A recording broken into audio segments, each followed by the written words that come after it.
1993 میں کس پاکستانی فلمی ہیرو کا نام Guinness book of world record میں شامل کیا گیا تھا اور کیوں؟ تو اس کا جواب ہے سلطان راہی، بطور ہیرو سب سے زیادہ فلموں میں کام کرنے کی وجہ سے۔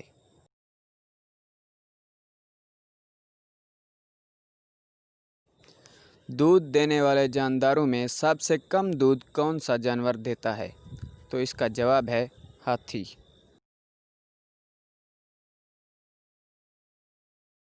انٹرنیشنل ہاکی میں کن کھلاڑیوں کو دیوار چین کہا جاتا ہے؟ تو اس کا جواب ہے پاکستانی فل بیکس منظور الحسن اور منور الزمان۔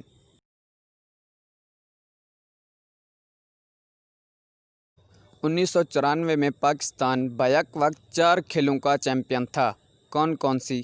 تو اس کا جواب ہے سنوکر محمد یوسف، اسکواش جان شیر خان، ہاکی محمد شہباز سینئر اور کرکٹ میں عمران خان۔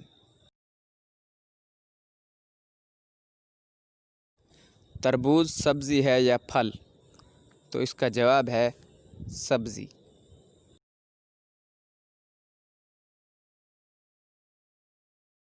پارسی مذہب کی مقدس کتاب کا نام کیا ہے؟ تو اس کا جواب ہے زندوستا۔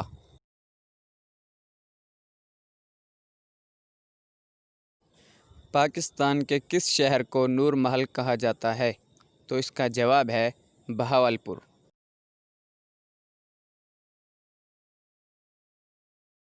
اسلامی دنیا کا سب سے بڑا جنازہ کس شخصیت کا تھا؟ تو اس کا جواب ہے مصر کے صدر جمال عبد الناصر کا تھا۔ رقبے کے لحاظ سے پاکستان کا سب سے بڑا ضلع کون سا ہے؟ تو اس کا جواب ہے چاغی ڈسٹرکٹ، 50,545 مربع کلومیٹر۔ اناناس پاکستان کے کس شہر میں سب سے زیادہ ہوتا ہے؟ تو اس کا جواب ہے کہ اناناس پاکستان میں پیدا نہیں ہوتا۔